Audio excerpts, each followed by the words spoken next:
Saudara-saudara melihat ada penampilan yang baru dari Pak Paulus. Saya luar biasa, kemarin jalan-jalan sama Pak Rudi. Tiba-tiba ada yang menawari, saudara-saudara. Ya Pak, bagus Pak, diskon 50%. Ya kan? Ini hanya kesempatan tinggal 3 hari katanya. Nah, yang satu datang, yang satu lagi datang lagi, menguatkan temennya. Bener Pak, ini bagus, ini merek yang paling laris di sini dan sebagainya. Sudah sebetulnya saya tidak tertarik, ya kan? Tapi pikir-pikir 50%, ya kan? Kemudian pas kebetulan saya mau pergi, ini cocok, saya coba-coba. Wah semua bilang cocok Pak, bagus buat Bapak. Saya tahu karena kamu mau, saya membeli. Nah pelajarannya apa? Usaha. Cara Anda bicara itu bisa membuat orang tertarik atau tidak tertarik. Membeli atau tidak membeli, mendengar atau tidak mendengar. Saudara-saudara, itu bukan topik saya, tapi kebetulan saya lagi promosi buku yang bagus. Maximize Your Influence. Saudara bisa melihat di tayangan, ada buku baru yang judulnya Maximize Your Influence. Buku ini saya minta diterjemahkan dan saya terbitkan di Indonesia karena waktu saya mengikuti trainingnya 2 tahun yang lalu, Pak Phil Cook yang menulis buku ini, yang mengajarkan ini, berkali-kali mengatakan untuk bisa berkomunikasi dengan baik, menyampaikan pesan Tuhan dengan baik, Anda harus selalu belajar, selalu belajar, selalu belajar. Jadi buku ini adalah hasil dari pembelajaran Pak Phil Cook yang dia keliling dunia, menolong para hamba Tuhan, komunikator yang pengen bisa menjadi berkat. Dan berkali-kali dia mengatakan, Paulus, shorter is better. Shorter is better. Berkali-kali dia mengatakan, pendek itu lebih baik. Artinya kalau ngomong jangan putar-putar. Ada orang bilang ulang paleo. Ya kan, mutar, enggak kena poinnya. Nah, saudara-saudara yang sudah saya kasih buku ini tolong dibaca, karena saya mau minggu depan saudara sharing buku ini dengan yang lain-lain supaya diberkati. Ya kan? Yang lain yang membuat saya merasa seperti tertempla atau mungkin ini bagus, kalau Anda bicara dengan PowerPoint, hati-hati. Diceritakan di situ atau dikasih petunjuk, jangan suruh orang fokus pada PowerPoint-nya. Karena ketika orang fokus pada PowerPoint, Anda kehilangan kontak mata.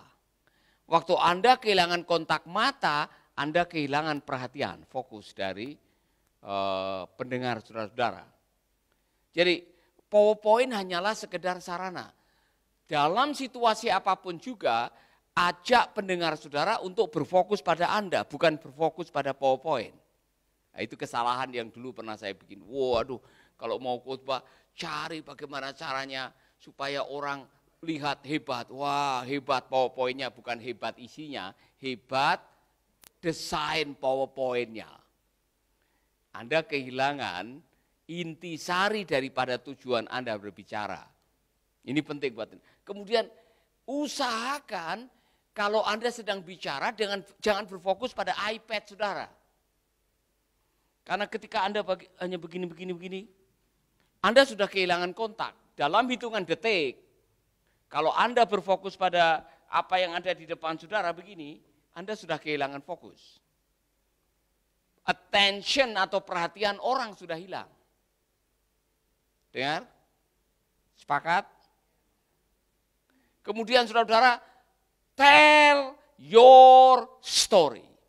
Dia akan mengatakan, Pak Phil Cook selalu mengatakan, tell your story. Cerita itu menarik. Makanya Tuhan Yesus kalau mengajar selalu pakai cerita atau perumpamaan. Karena cerita itu menarik banyak orang. Setiap orang senang dengan cerita. Jelas ya?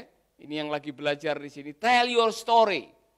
Kemudian kalau Anda memberikan atau menyampaikan story, ini hukumnya. 30% isi, 70% emosi. Semua bilang. Ulangi lagi.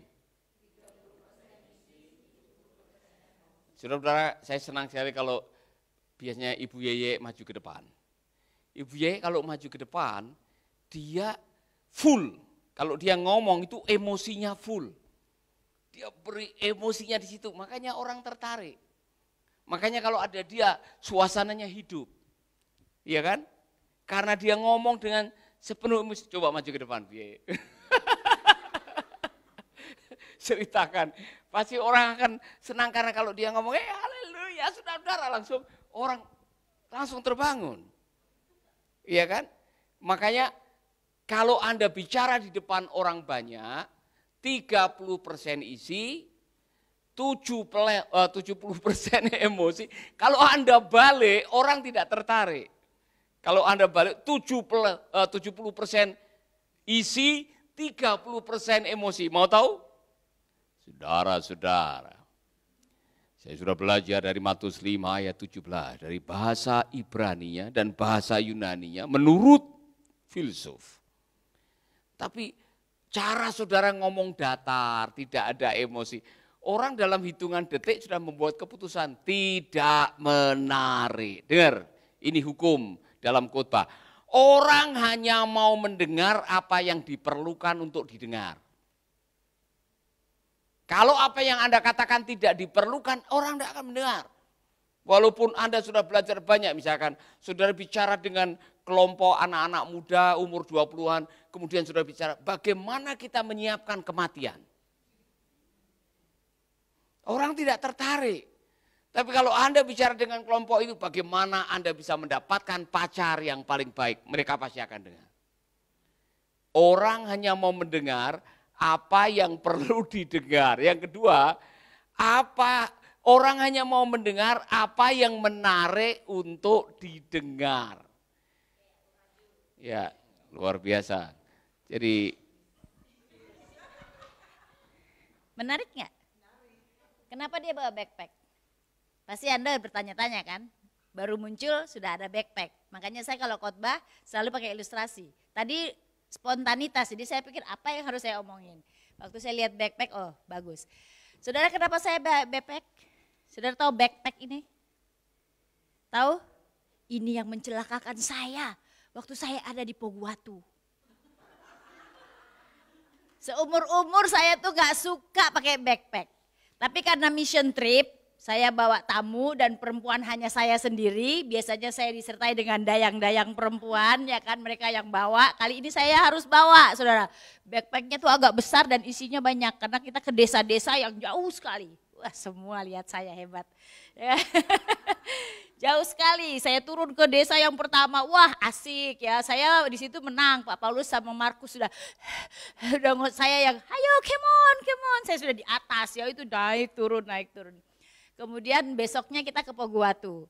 Ke Poguatu sebenarnya bagus, tapi ada satu jalan yang menuju ke Poguatu atas itu, kemudian turun itu baru pautnya kita. Dan itu biasanya nggak masalah, kemarin itu rusak. Jadi waktu kita sudah sampai di tengah, karena batunya pecah, kerikilnya itu lari-lari ke sana kemari, akhirnya Pak Petrus itu turun. Kita sepakat mobil akan parkir di bawah, kita naik. Gitu, kita jalan kaki.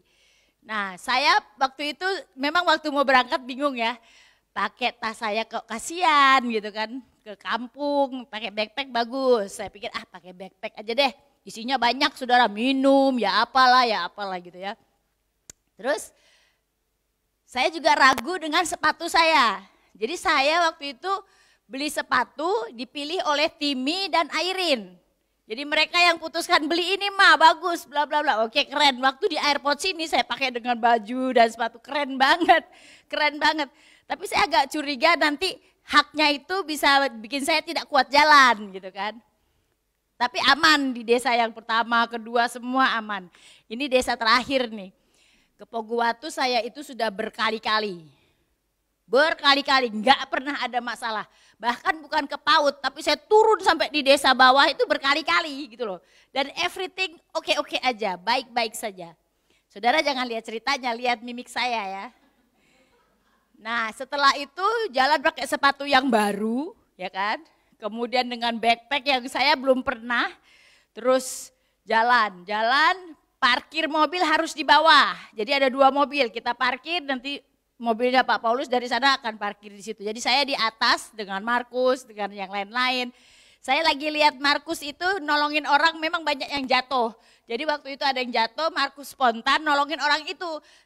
Naik Gojek, tapi dia lupa kakinya tuh kena knalpot dari motor itu gitu kan. Jadi saya mau kasih obat, saya pikir mana coba lihat kenapa gitu kan. Setelah lagi lihat kenapa selesai, tiba-tiba Pak Petrus dengan kecepatan tinggi naik ke atas gitu ya. Saya di atas, dia naik ke atas sudah itu karena batunya mental-mental gitu, pecah-pecah lari, jadi agak kenceng, gasnya tuh kenceng. Kemudian di depannya saya, ini kalau batunya itu lepas, itu gas tinggi akan naik kena saya gitu. Itu dalam pikiran saya. Akhirnya saya lari, itu nggak panjang karena hanya segini aja. Di sini ada jurang, di sini ada bukit. Jadi saya pikir wah kalau ke sini saya mati masuk jurang gitu kan. Saya nyebrang hanya 3 langkah karena hanya 1 mobil aja gitu. Saya coba nyebrang ke sini, kok rasanya lama sekali. Nggak 3 langkah, kayaknya lama sekali gitu loh. Saya lari itu kok lama sekali. Berasa seperti ada yang dorong, saya tahu pasti ini yang dorong saya ya, backpack ini dorong saya gitu. Saya nyungsep itu kayak anjing laut itu loh, kalau jalan. Jadi muka saya ini udah di aspal gini, gitu ya. Batu ya, di batu, di tanah itu kerikil-kerikil itu ya. Saya pikiran saya mati aku.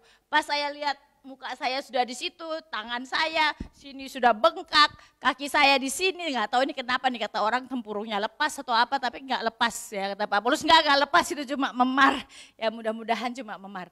Jadi saya ngadep begini, angkat muka saya lihat itu mobil tuh sudah di depan saya begini, saya mati. Deborah takut kalau saya yang kena ketabrak, jadi dia berusaha melindungi saya supaya saya aman, dia yang ketabrak gitu kan.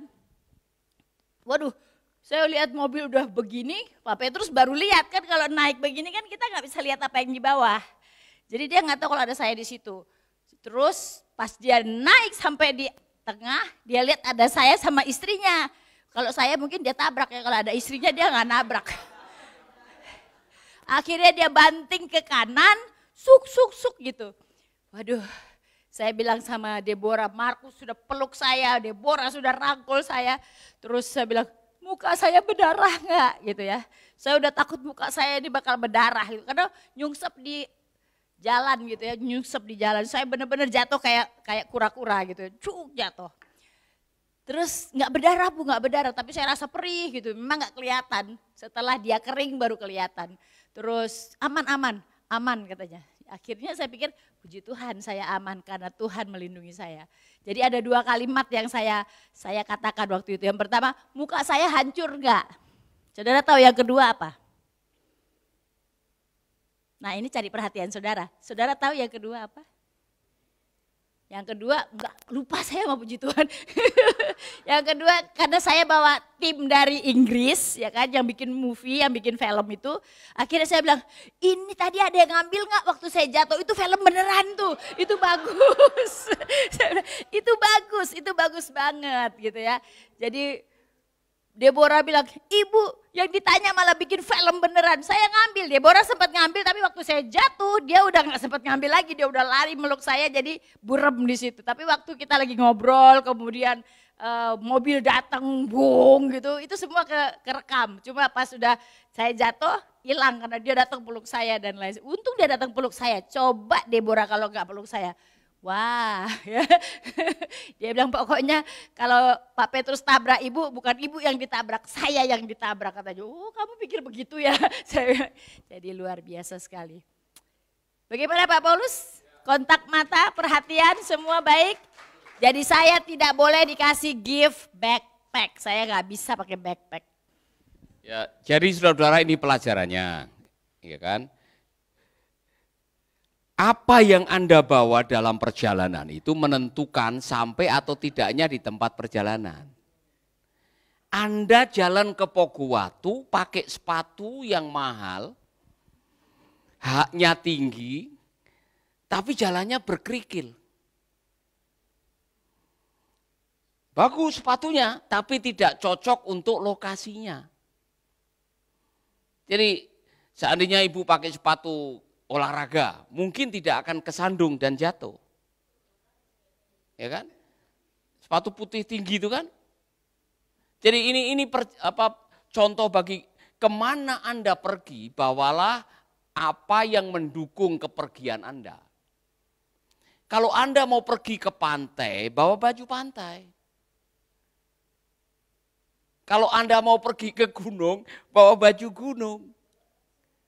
Jadi pertanyaan yang penting dalam hidup adalah apa yang Anda bawa dalam hidup menentukan sampai atau tidaknya Anda di tujuan hidup Anda. Salah membawa barang bawaan, bisa-bisa tidak sampai di tempat tujuan. Saya berkali-kali pakai ilustrasi ini. Ibu-ibu ini kalau mau pergi, semua dibawa kadang-kadang. Ya kan, wajan, rice cooker, ya kan, cobek, semua dibawa. Karena pikirnya harus mikir nanti masak apa di sana, ya kan. Daripada beli nanti lebih baik masak sendiri. Macam-macam pikiran ibu ini kan macam-macam. Tapi kalau waktu check in, harga tiket lebih mahal daripada harga barang. Pikir baik-baik. Kemarin saya beli 2 bagasi lagi, 500.000. Pulang hanya untuk bawa bunga pepaya. Itu bunga pepaya harga 50.000, tiketnya 500.000. Ini contoh, saudara-saudara. Jangan sampai Anda dalam hidup ini bawa barang-barang yang membuat Anda justru bayar lebih mahal dan tidak bisa menikmati perjalanan. 3 hal ini yang harus Anda pikirkan dalam perjalanan hidup Anda. Hidup ini sekali dan mati sekali. Jangan sampai terlalu berat membawa beban. Apa? Beban kesalahan, rasa bersalah. Jadi saudara-saudara tadi karena Ibu Ye sudah bawa backpack. Backpack apa yang akan Anda bawa dalam perjalanan ini menentukan enak atau tidak jalan Anda. Jadi Ibu Ye kemarin kan wah seperti ada kekuatan lain yang mendorong dia jatuh. Yang mendorong dia jatuh itu backpacknya. Tidak ada makhluk lain yang mendorong dia untuk jatuh. Ya kan tidak ada makhluk lain.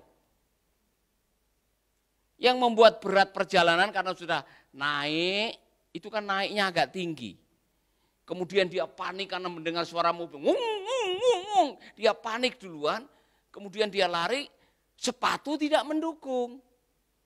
Backpacknya terlalu berat, nyungsep. 3 hal yang bisa membuat Anda nyungsep, semua bilang nyungsep. Saudara tidak tahu nyungsep. Tahu nyungsep? Saudara tiba-tiba nyungsep wajahnya dulu, jatuh. Itu nyungsep namanya. Gelundung itu lain lagi. Ya kan? Kalau saudara tahu gelundung? Ya. Kalau nyungsep ini wajah dulu dan ibu memang saya kan di depan duluan karena sudah dengar suara deng dong deng dong deng. Saya sudah pakai video duluan. Saya tidak tahu di belakang ada apa. Tahu-tahu sudah aduh ibu bagaimana? Ibu Deborah paling panik sekali. Aduh ibu. Saya lihat ibu sudah dipeluk Ibu Deborah sama Markus. Jadi sudah saya biarkan aja, ya kan?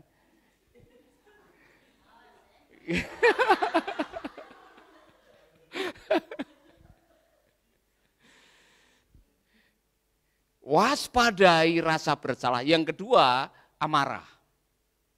Amarah itu beban, saudara-saudara. Dalam hidup ini kalau Anda berjalan, kehidupan Anda dipenuhi dengan amarah. Anda tidak akan pernah menikmati hidup.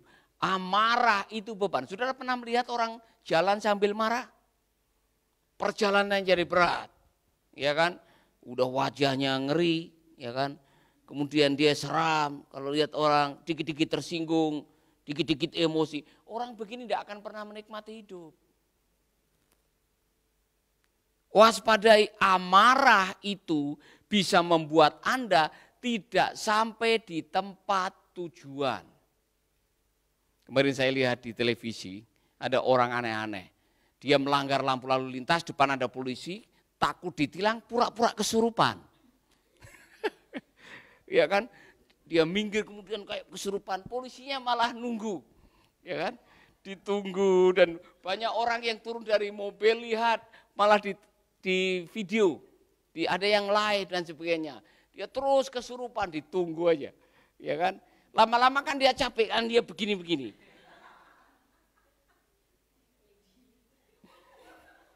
Saya kasih tahu, kalau mau ditilang tidak usah kesurupan. Saudara malah jadi viral. Akui saja, ya kan? Karena pura-pura, itu hidup pura-pura itu tidak bagus. Itu yang ketiga, jangan hidup pura-pura. Pura-pura itu beban. Jadi kalau saudara hidup pura-pura Anda tidak menjadi diri sendiri, saudara akhirnya kesana kemari, saudara coba keluar dari dirinya sendiri karena mau bersandiwara. Saudara bersandiwara itu artinya Anda bohong. Dan bohong itu beban. Karena satu bohong untuk menutupi perlu 9 bohong. Saya sudah pernah mengatakan. Satu bohong untuk menutupi perlu 9 bohong. Kalau saya hari ini bohong dengan istri, misalkan, kamu kemana? Kenapa telat? Misalkan. Saya bilang, oh ada lembur. Padahal tidak lembur. Istri akan nyecer. Ya, kemudian misalkan aja, istri ngecek, bener enggak sama satpam? Bener enggak suami saya lembur Pak? Oh enggak ada tuh. Suami ibu enggak lembur nih, tadi pulang jam 4. Nah kemudian dia tanya, kok saya dengar dari satpam kamu tidak lembur? Nah saya harus menyiapkan lagi. 9 bohong untuk menutupi kebohongan saya. Maka orang yang bohong tidak akan pernah bahagia. Bohong itu beban. Makanya orang-orang yang ditangkap di KPK itu biasanya langsung masuk rumah sakit. Rasa bersalah, sandiwara, kebohongan, kemudian amarah, khawatir itu beban. Stres itu beban. Jadi saudara-saudara dalam perjalanan hidup, saudara-saudara biasakan untuk seringan-ringannya. Jangan sampai membawa beban yang membuat Anda tidak sampai di tempat tujuan. Amin. Ini pelajaran. Pelajaran yang lain apa, saudara-saudara? Pelajaran dari cerita dari Ibu Yayek tadi. Kira-kira pelajarannya apa?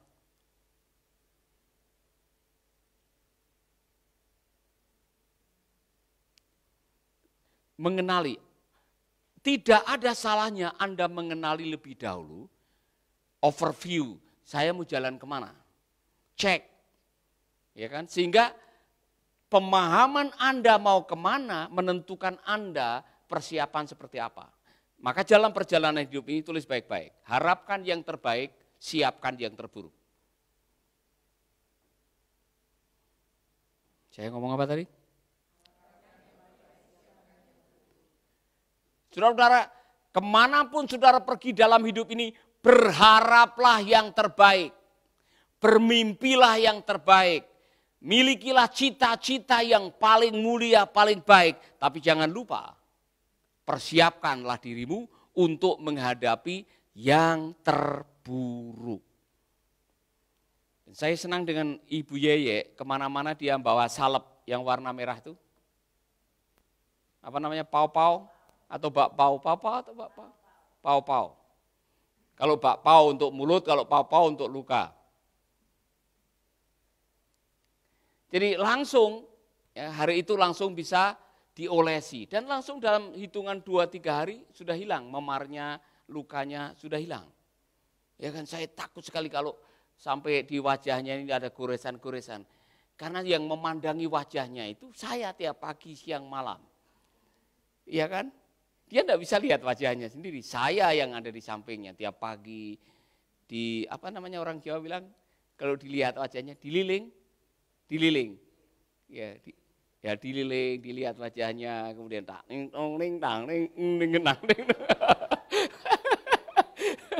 di gudang.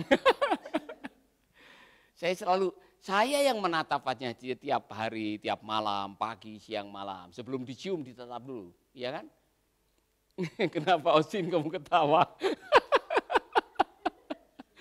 Jadi saya mau itu sempurna, tidak mau ada cacat di situ. Jadi waktu saya lihat, waduh ada memar sedikit langsung. Ya. Jadi saudara-saudara, jadi ngomong apa, konsentrasinya bisa berubah. Jadi jangan lupa persiapkan yang terburuk. Bawa sesuatu untuk mengantisipasi apa yang akan terjadi. Saudara-saudara, saya pernah punya masalah. Saya lupa bawa dompet. Udah makan enak, kemudian sudah mau pulang, ternyata tidak ada dompet. Zaman itu belum ada ATM, memang tidak punya ATM karena miskinnya bukan main. Kemudian tidak ada QR apa untuk pakai HP, waktu itu belum ada HP. Jadi saudara-saudara, waktu saya sebetulnya hanya bayar 2.500 bakmi godok. Tapi karena tidak bawa dompet dan tidak ada uang, terpaksa saya menggadaikan payung. Saudara, kisah yang tidak pernah saya lupakan. Miskinnya bukan main Pak Paulus Wiratno, tahun 88, tahun 89. Saya baru mau rintis gereja di Desa Jangli namanya, di Semarang Atas. Pulang pelayanan jalan kaki, sampai di tempat di mana ada naik kayak kijang, ya mobil mikrolet angkutan umum itu. Sambil menunggu lapar, di samping ada penjual bakmi godok, langsung mampir makan enak kenyang ya kan. Malunya bukan main, saya mau ngomong apa ini, 2.500 tidak bisa bayar. Akhirnya saya keluar pas ada parkir tukang becak di situ, saya bilang, Pak saya terpaksa ini. Saya mau bayar bakmi dan mau pulang, enggak ada uang. Mau enggak Pak? Ya saya mau menggadekan payung ini. Saudara-saudara, payung saya gadekan. Pelajaran yang luar biasa dalam hidup. Antisipasi, kemana Anda pergi, persiapkan yang bisa menopang Anda untuk sampai di tempat tujuan. Perjalanan itu kadang-kadang di tengahnya ada kejutan-kejutan. Hal-hal yang tidak Anda duga tiba-tiba terjadi. Hal-hal yang tidak kehendaki tiba-tiba ada di depan mata. Kenyataan-kenyataan yang tidak sesuai dengan harapan, yang tidak bisa dibatalkan, tidak bisa dibelokkan, tidak bisa ditolak, bisa terjadi. Maka istilahnya expect the best, prepare for the worst. Amin. Amin. Jadi kalau saudara jalan dengan Ibu Yeye, semua malam itu sudah disiapkan apa saja yang perlu, semua sudah ada. Beda dengan suaminya, saudara. Suaminya apa yang ada di bawah-bawah, ya kan? Jadi belajar dalam hidup ini, apa yang Anda bawa disesuaikan dengan kemana Anda pergi. Yang kedua, selalu persiapkan yang terburuk. Harapkan yang terbaik. Amin. Haleluya. Ye, mau menambah lagi? Coba masih ada lagi, masih ada ide. Waktu menyadari bahwa Anda sudah nyungsep itu, ya kan? Apa yang ada di benak? Pelajaran apa yang Ibu Yeye pelajari dari peristiwa itu? Karena enggak diduga itu.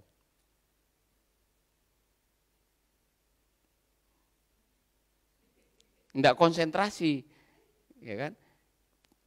Pelajarannya adalah lain kali kalau pergi ke gunung pakai sepatu yang mendukung perjalanan ke gunung, ya kan? Dan saudara-saudara, ada beberapa hal yang saya pikir penting sekali, bawa air.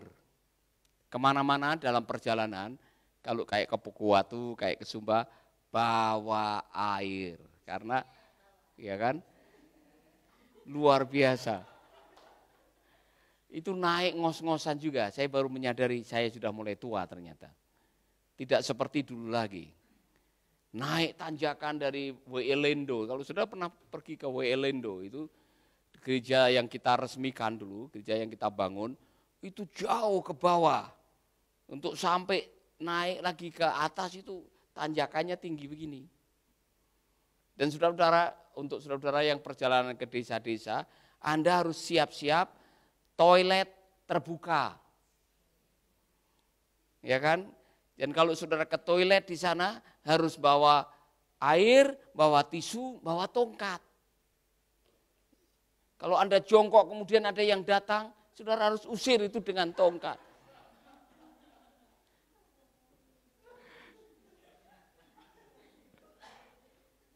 Siapkan yang terburuk, harapkan yang terbaik.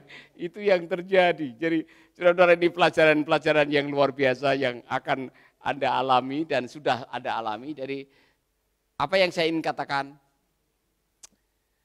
life is short, hidup ini singkat. Jalani perjalanan Anda dengan senyum. Maka saya senang dengan satu buku yang baru saya pelajari, The Power of Now.